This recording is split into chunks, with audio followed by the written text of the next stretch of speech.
And we are back here with Metalholic on Metal Nation Radio. You just heard Dragged into the Grave from the new Carnifex album, Die Without Hope, out March 4th on Nuclear Blast. And with us tonight, vocalist Scott Lewis. How are you doing, brother? I'm doing well. How are you? I am doing fantastic. It's an honor to have you here tonight. You guys have a lot of great stuff going on, and I want to talk about all of it in the time that we've got.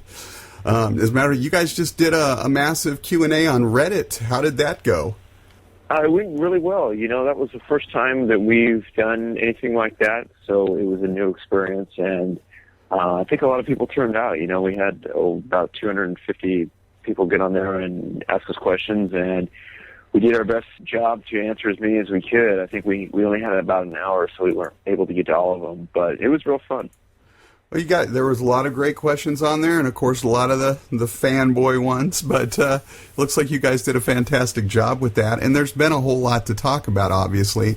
I want to talk about the new album, Die Without Hope, but first, let's talk, if it's okay with you, let's talk a little bit about the journey since the last album, because it's been sort of like The Walking Dead for you guys. You were sort of in survival mode.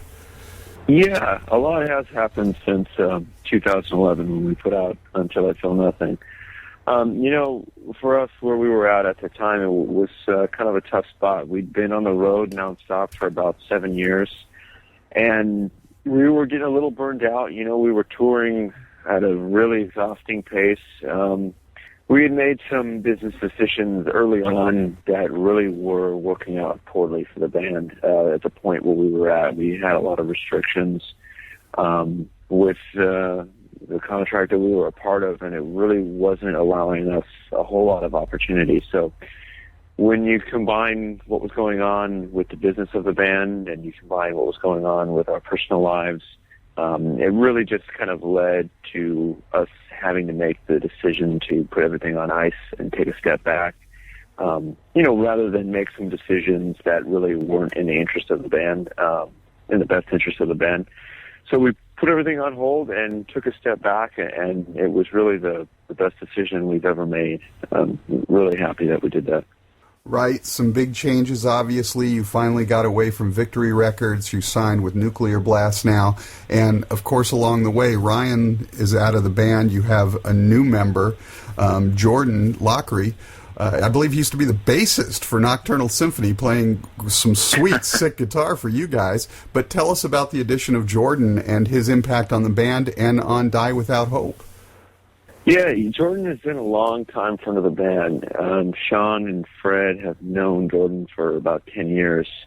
And, you know, so he's been close with all the guys, and you know, he just lives down the street from us, basically. So when Ryan made the decision to not come back to touring when we took the break, and that was all real amicable. There wasn't any drama surrounding that. It was really a no-brainer to ask Jordan to take his place, and we didn't try anybody out or audition anybody else. We just asked him, and he pretty much knew the songs already anyway. So it was really just an easy change, and a large portion of the album had already been written by the time he came in. But what was great is we went back to the tracks that we had written and went through them again with the new guitarist, and he added the things that fall in line with his writing style, and just really did the best we could to rewrite and refine things to get the best album that we could, and I think we were able to do that. Nice. And Corey stated that Jordan's presence sort of elevated his own playing. Would you agree with that? Yeah, you know, I think, you know, for everybody that, you know, because we hadn't had a lineup change since 2006, so, you know, we had a really stable lineup for quite a while, and I think despite your best efforts, you know, you get a little bit of complacency in there when you've kind of all been together for so long, and we're right at about 10 years now. So I think having a new guy come in that really has a lot of motivation, you know, it just helps push your own motivation. You know what I mean? Like, you know, nobody wants to be outdone by the new guy. So, you know, and Corey is an excellent guitar player, and so is Jordan. So it's nice to have some fresh blood, and it just kind of invigorates all of us to write to the best of our ability. Well, right, with everything that's going on, new member, the new label, the new album, you guys got to feel pretty reinvigorated right now. Yeah, we really are. You know, I mean, I was asked previously, you know, what was the high point of Carnifex, and I would say it's right now. You know, and so we have a fantastic deal with Nuclear Blast, and all of us in the band are really motivated, and thankfully we're in a band with members that we all get along. You know, we don't have any drama, we don't really have any issues, and that's something that a lot of bands can't say. You know, like our issues were, you know, they were industry-related issues, they were external issues. It wasn't any internal issue that was wrong with the band. So everybody's on fire, and I mean, I think we wrote a really good record, and a lot of people seem to be excited about it. So we're really excited to get out there and support it. Right, well, and that was a nice segue, because bands always say this is our best album so far, but for you guys, this really may be it. What is the difference on this record from your perspective? Well, you know, the biggest difference to me, I think, was the fact that all our previous albums, we had really been pressured into a schedule that really wasn't that conducive to writing. We were touring extensively, and we were forced to, you know, by the calendar, essentially. We would have to write while we were on the road. And, you know, a band like us, we tour in a van, you know, we load our own gear, we do our own driving, you know, we don't tour with a crew. So trying to divide your attention between all the responsibilities of touring and trying to put on a good show and focus on the live performance, and then also somehow find time in the day to write an entire album, it's really not the best way to get a good record. And we did the best we could on the previous records. We certainly gave it 100% and put our all into all those albums. But at the end of the day, we weren't really able to give those records the attention that they should really get. With this record, you know, we haven't done a U.S. tour in almost 2 years. So we were really able to just focus strictly on writing, rewriting, refining, arrangements, all those things. So the songs that you hear on the previous albums are really the first draft of those songs. You write a song, it's done, move on to the next. With this album, you're hearing the 6th, 7th, 8th version of those songs. You know, we would write it, and then we would spend 6 months, you know, reworking one song. And I think it really shows on this album. I think you hear the extra layers, the new elements, the complexity, the better song arrangement. And I think that you have an album where there's no filler. It's all really good tracks. And that is from the amount of time we were able to give it. Right. So conversely then, some of the older songs that you've been playing for quite a while on tour, do you find those sort of evolving a little bit because you've played them so long and you didn't get to go through the 6th and 7th versions of them? Yeah, you know, we've changed the little things here and there. You know, obviously, it's a lot different for fans than it is for us. You know, a lot of fans really love those albums, and not to take anything away from those albums, because those albums have been fantastic for our career. But yeah, you know, sometimes we, you know, hey, let's change a harmony here, and you know, on some of the songs from Disease and the Poison, we sped them up a little bit because the BPM was a little slow on some of those, and you add an extra harmony, and you know, maybe put a lead over this riff that we didn't previously, and that type of thing. We're not making any major changes. You know, obviously people want to hear the song they're familiar with, but yeah, we've made a few tweaks here and there that I think have kind of gone unnoticed for the most part, thankfully. Now, when you guys entered the studio, did you have all the songs in place, or did you end up creating some new ones while you were there? No, the album was definitely written by the time we got to the studio. What happened in the studio was we focused on kind of the production end of things, which would be things like more of the bells and whistles rather than song arrangements and actual riff writing, you know, adding some of the effects and kind of nailing down what we're doing for some of the extra atmospheres and the layers of orchestration and stuff like that. And made a few changes on the vocal patterns in the studio, but for the most part, the foundation of all the songs and the arrangement of all the songs, that had all been done before we got there. Gotcha. And speaking of production, you guys worked with Mark Lewis on this album for the first time, who's obviously done some fantastic metal albums. What did he bring to the table for you guys?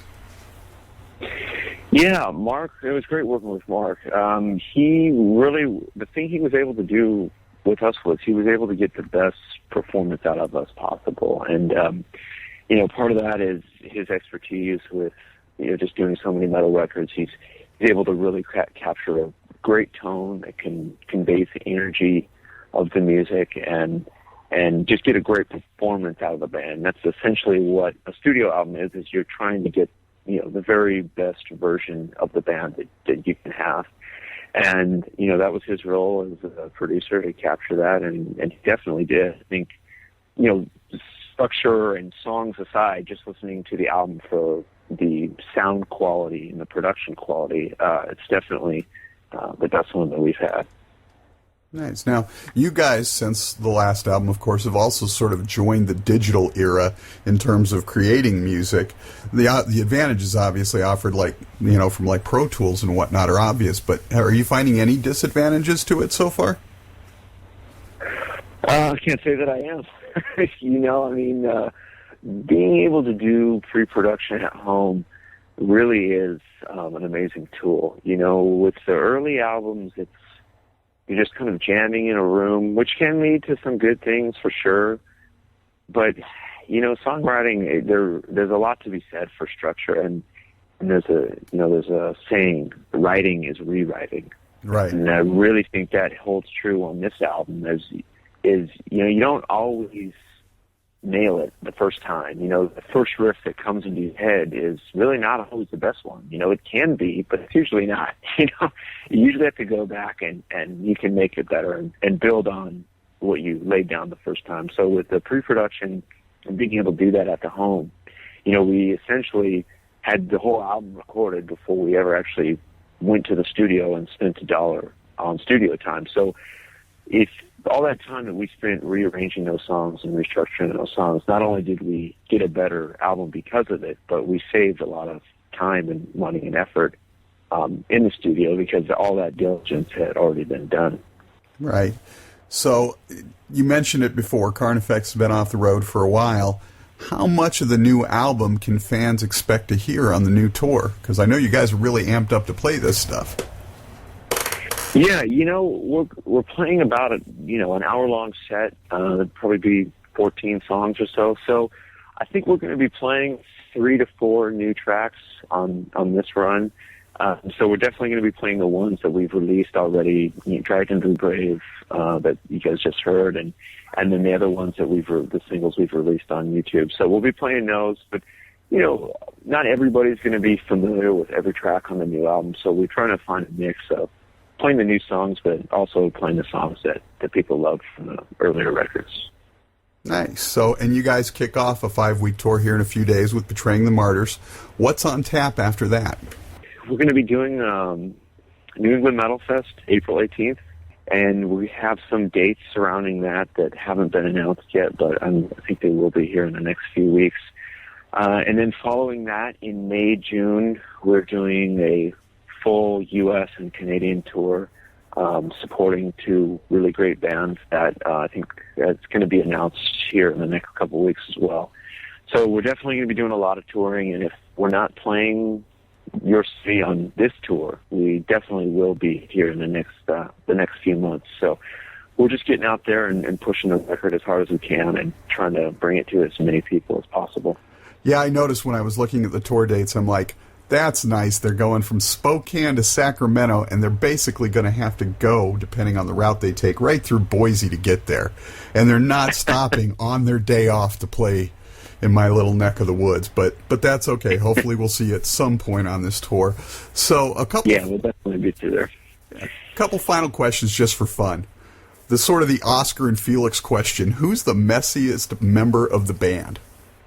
That's a tough. It's tough to say who's messy all the time. I think each of us kind of have our days where we kind of care less than other days. I think we all take our turns at that. I don't think I can point to one person and say, this guy's the clean freak and this guy's the mess maker. We definitely all have our days on that one for sure. No Pigpen in the band, huh?